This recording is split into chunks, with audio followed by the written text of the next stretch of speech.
Hi, everybody. Getting my pre-stream drink on. Brought to you by Dasani, the bottled water of champions.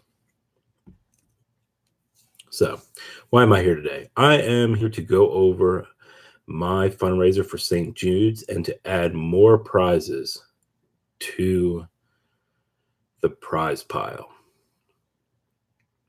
So, you don't know what I'm talking about because you haven't been paying attention to my channel.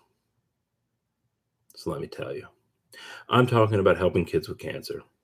I'm talking about giving a little bit of your time, giving a little bit of your money, giving a little bit of something to help people who are a little bit less fortunate than you, or maybe they're just as fortunate as you and you just kind of want to help out. Anyway, so what I have done is I have started a fundraiser through St. Jude's. At this point, we have raised $330. That was as of maybe like yesterday. I didn't check today, but I didn't get any email saying that anyone else had donated. We've had a number of people in the YouTube community make videos. We've had one person, hey Matilda. We had one person send an email out that I know of. So yeah, we're doing pretty good. Hey, Drake here. But can always do better.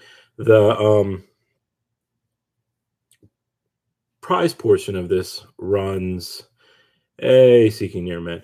So the prize portion of this runs to the 22nd. So I'll be doing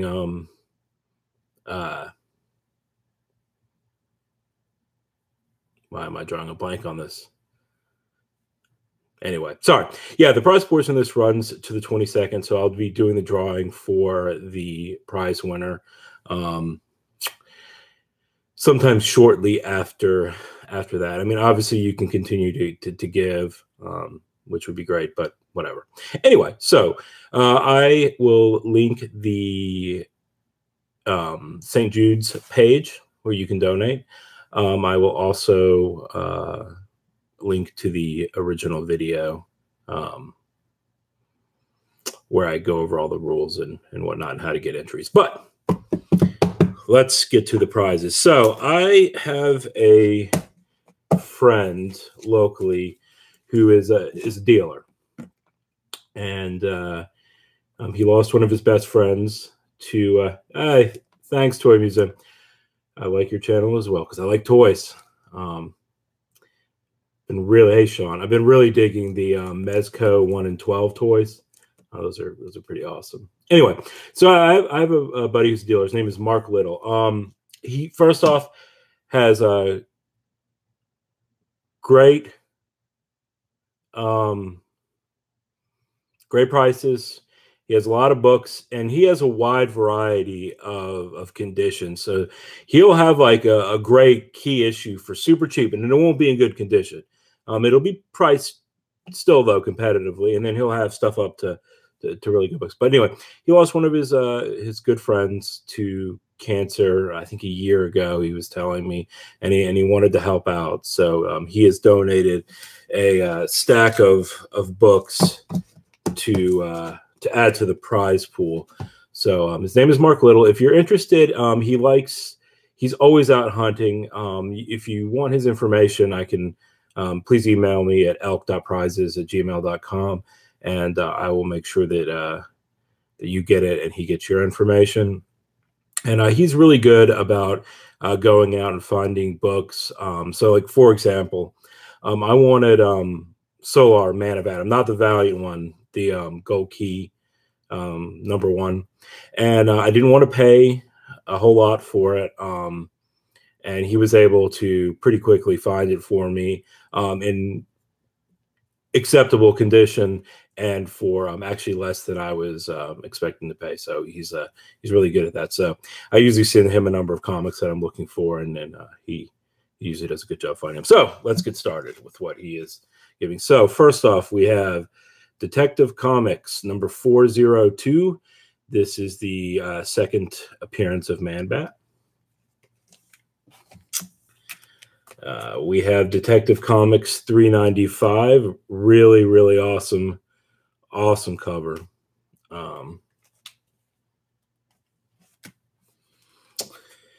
Got a Black Panther #1 from the Marvel Knights run. It's a John Romita Jr. cover.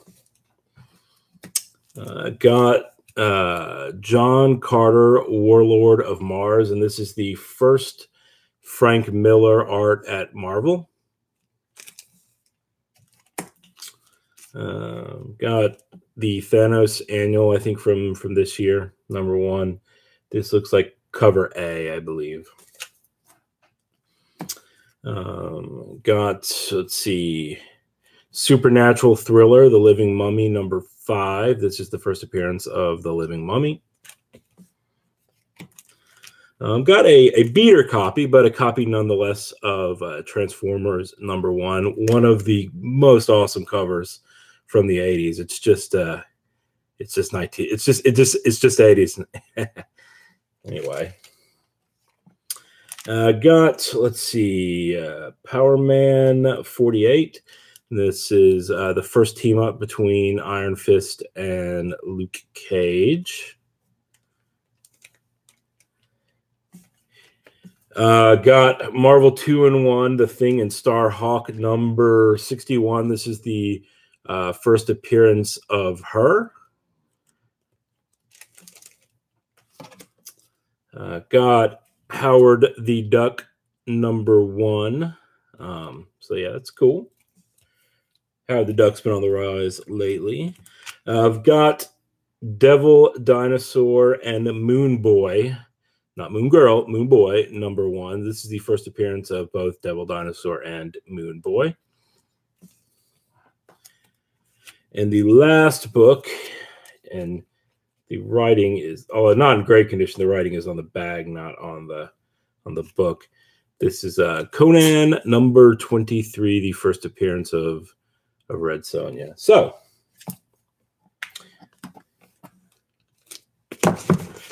a stack of books to be added to the prize pool. So yeah, there are a lot of minor and majorish bronze and modern keys now. So between we have the first appearance of him, the first appearance of her, first appearance of Carnage, Stanley autograph, first appearance of Red Sonja, all of the books that you just saw. So whoever wins will kind of get a starter collection, frankly. I think the stack at this point's about yay big of books. So it's going to be a bear to ship, but that's all right. Is all right. And so I will actually be doing a haul video in a little bit. And when I do, I'll throw in a couple more books from my collection. So yeah, that's really all I had today. I don't know if anybody wants to talk comic books. Over the weekend, or at least late last week, Steve Ditko passed away. That I mean, not surprising given his age. A comics with Wheeler. Still though, I mean, it's a bummer. I'd always hoped. Yeah, so Matilda, he was the artist, probably the most famous. I don't know if John Romita Sr. might be one of the most important artists from back in the Silver Age days from Marvel. Most famous for his work on Amazing Spider-Man, and also for his absolute hatred for Stan Lee, for what Stan did to screw over all kinds of creators back in the day. So it's a bummer because he hasn't. Yeah, Stan Lee. I mean, I don't necessarily think he's a bad dude. Sorry, the chat disappeared. And certainly now, I mean, he's so old, but he did some kind of shady stuff. He took credit for a lot of stuff that like Jack Kirby and Steve Ditko and some other people did back in the day. Hey, four-way flashers. toys. He absolutely did do a lot of stuff. I'm not going to go into too much, but anyway, Steve Ditko is interesting because like he just got fed up with it and said screw it, and like he hasn't done. He does seem nice. I mean, I don't think at the time he necessarily was like outright trying to screw people over as much as it was that, you know, business for some people it's very cutthroat. And it's weird when you get into like creator rights and intellectual property and those kinds of things. So, you know, yeah, Stan, yes. So I mean, like, so for example, there is a chemistry professor at VCU, that's Virginia Commonwealth University, and I don't that has nothing to do with comics, but he has a Nobel Prize, and most of you who are probably in the United States have either never heard of VCU or only know about it because they made a run a few years ago to the Final Four in college basketball. But it's not necessarily a great science school. I mean, it's not a bad school, but he has a Nobel Prize in chemistry. So, like, you know, it's kind of crazy. Anyway, so he originally worked at Harvard. I think it was Harvard. And he created something, and I don't know what it is because I'm not a chemistry or science person. But and he knew that that the school was going to make a lot of money off of it. But he created it under employment, under a contract, where you know, the school retained the rights to this, and he essentially didn't tell them. And yeah, now he's not at Harvard anymore, and he got sued. So again, I don't really know that there's a really good analogy there, but the point is that, you know, in business, it's difficult sometimes, and especially back in like in the 60s and the 70s and even before that, where there weren't as many laws protecting people's intellectual property. So yeah, Stanley took a lot of credit for stuff that he yes, well, this is not too necessarily. Yes, Kirby signature. Well, I mean, he died in what, mid-90s. So anyway, Steve Ditko's signature was also really hard to come by because he essentially stopped signing. Walt Simonson also, I believe, is really hard to get his signature. On the other hand, Stan Lee's signature, wow, that's really common. I mean, to the point where I'm giving a copy away in, in this thing. So yeah, so they were all, I mean, they all played a huge role in the Marvel age of comics. And I mean, three of the biggest luminaries of the time. It just, I think, you know, Jack and Steve both thought that Stan took a little too much credit for it. I mean, I wasn't there, so I don't know. But anyway, yeah, it's sad that he passed. And it's one of those things, I mean, it's, you know, we have to appreciate the people, you know, who have come before. I mean, like, think about pop culture too. I mean, it's not going to be that long before we see like the Robert De Niro's, and people like them, and you know, they're gonna be gone, and we're gonna be left with the Ben Afflecks of the world, the people of my generation.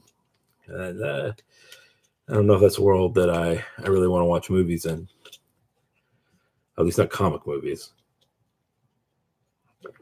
So yeah, Ditko's signature. man. Hey, Iron Monkey. So yeah, and that kind of sucked. What did everybody think about? Okay, spoiler alert.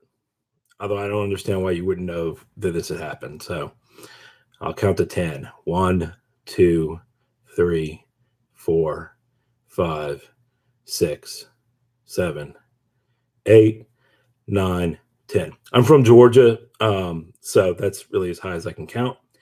So good for me. Anyway, so what does everybody think about the marriage that wasn't? Not necessarily from a story standpoint, but from like a collecting and speculating standpoint, and like the store variants. It's just it's really interesting to me what what happened, because I guess I found it to be a letdown on all kids. Yeah, I think so. I mean, I feel bad for the stores, not the store variant stores. I ever feel bad for them, but for like the regular comic book stores who order just oodles upon oodles upon oodles of this issue, only to have it break a couple of days early. Yeah, so Matilda, Batman 50 came out last Wednesday in the United States, and I assume elsewhere. And in the comic, Catwoman and Batman were supposed to get married, and it's been like, well, I'd say like a 2-year thing, but it hasn't, because they like put issues out like every week now. Yeah, but so like the last 10 or 15 issues, yeah, thanks, comics with Bueller. Bueller, I hope not. Yeah, the artwork is awesome.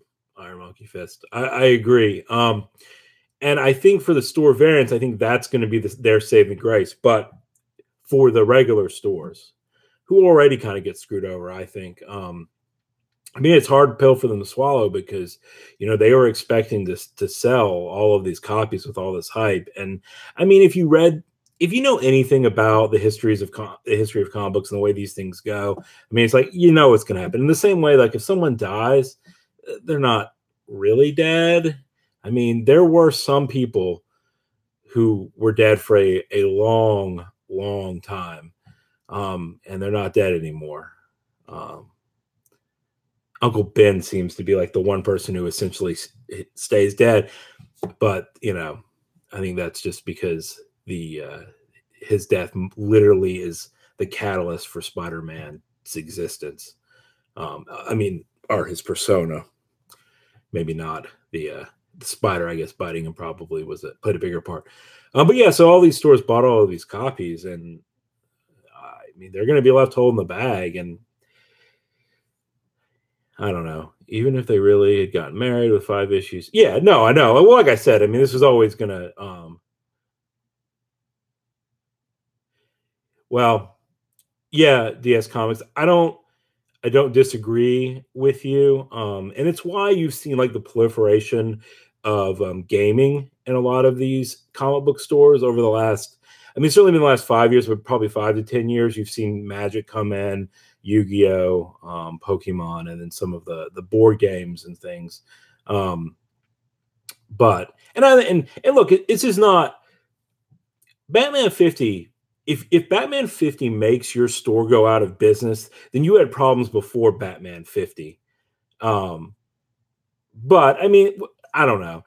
I think it came down to the way that the DC was advertising it. I mean, the wedding of the century, the wedding of the wedding to be weddings. Apparently, I was listening to the flip side from CBS, one of the podcasts, and they were saying a lot of these stores they'd order wedding cakes at midnight releases.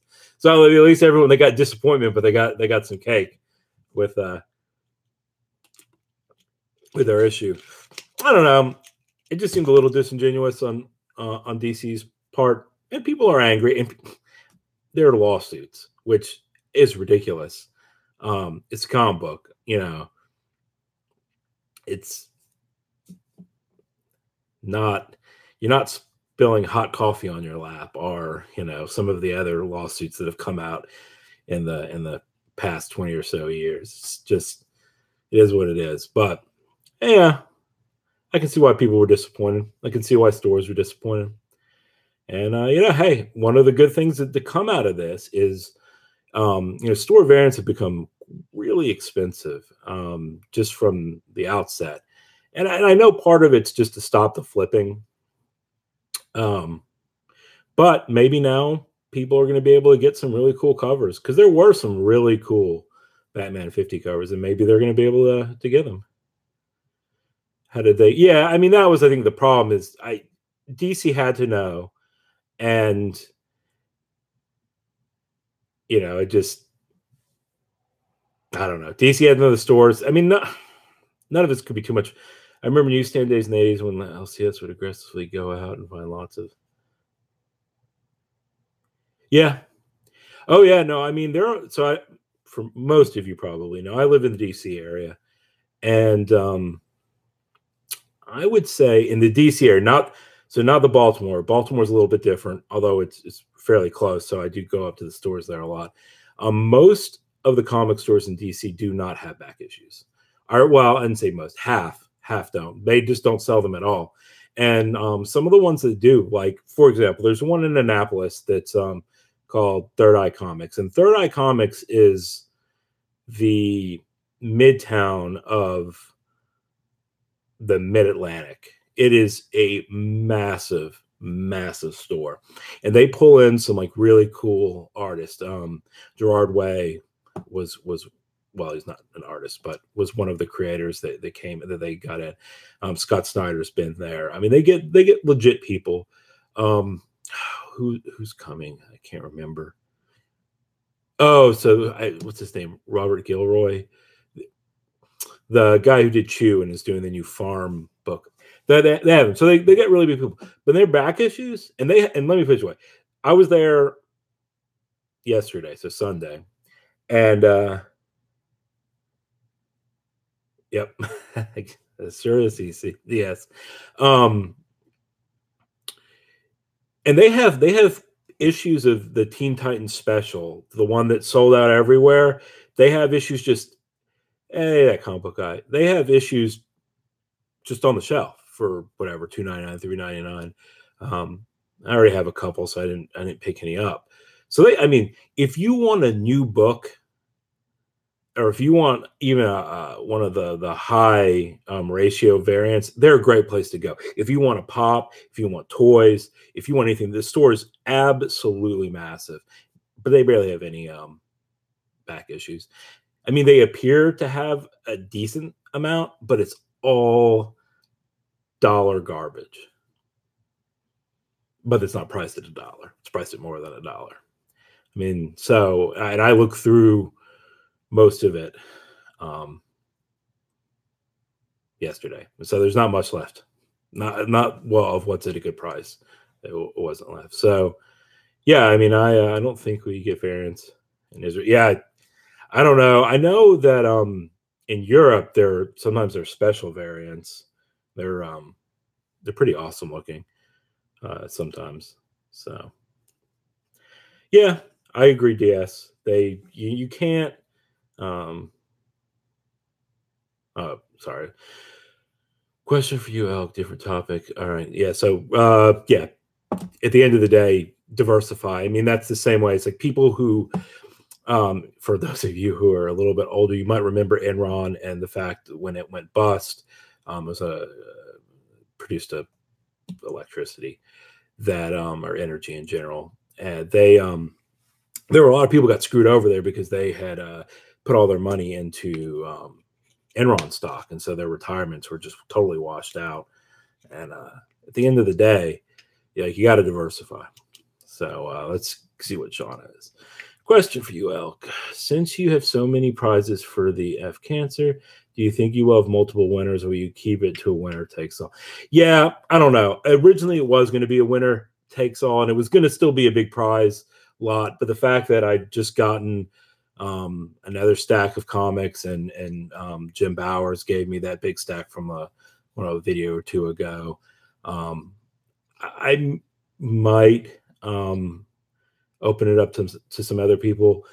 But what I would do if that were the case, I would probably add some books in from my collection that are like, I don't know, $25 to $50, and it would just be one book. I kind of learned my lesson on my 200 and was it 200 subscriber, whatever sub contest that I had. It's not that I mind giving books away, and it's not that I mind paying for the shipping, but my goodness, shipping off 30 different sets of books to people was, well, it wasn't quite 30. It ended up being like 25. It just took so much of my time, and between work and my family and things like that, it's so the point is I'll probably end up adding on to it, and I'll probably have some, maybe like 5 winners, but it won't be any more than that. it wasn't really fun shipping all that stuff off. So I'm glad that people liked it, and I'm glad that everyone who participated got something. And I want to make sure that um, everyone comes away happy. But I also don't want to spend 2 or 3 hours of my life packaging up comics. So thanks, Matilda. I did send the stuff off to Silver Age Dave, and he got it. So I put a little note in there that it was from you. I don't know if he told you, but yeah. So that's the thing. And also, it took me like a month to ship everything out, because it wasn't like I just did it all in one big thing and then send it all out. I mean, people took weeks to send me their address, and I just yeah, it wasn't it wasn't as awesome as it might seem. So yeah. Here in Myrtle Beach, South Carolina, my house is mostly backstock. Yeah, there is a lot of the LCSs that I know of that around here that do have backstock almost always bring it to some of the we have a lot of small comic cons. And there are places like Gateway Comics, which used to be Patriot Comics in Fredericksburg, Virginia. And I know Ed there, the owner. He keeps a lot in his store, and he has a lot of back issues. But he has warehouses full of stuff, and he brings that to all the different conventions that are in the area. And let me tell you, he has $1 and $3 boxes that are absolutely worth going through. A couple of weeks back, one of my buddies bought $3,000 worth of, well, $2,200 worth of back issues from him, like just the short boxes, and then another $800 in figures. And these were all dollar comics. And when I went through them, pulled out three Ultraviolent Cyber Frog #1s, Spawn #1 black and white. There was a Carnage, whatever, Amazing Spider-Man 361. There was Swamp Thing, the first appearance of John Constantine in there. I mean, it was ridiculous. There are all kinds of ash cans from the early Image days, a lot of those gold embossed variants from the early Image days. It was just, the stuff in there is insane. So if you're ever at a con around here and you see a Gateway Comics, I would go through every one of their boxes if I were you, because he puts really good stuff in there. So anyway, all right, well, that's about it for me. I will be doing a haul. I will hopefully have it up later today. I hope you all have a great afternoon or morning or whatever time it is around where you are. And yeah, remember, donate your time or your money, please, even if it's not to St. Jude's. There's people out there that need help. So thanks for watching or listening or whatever I usually say. So anyway, have a good one. Goodbye.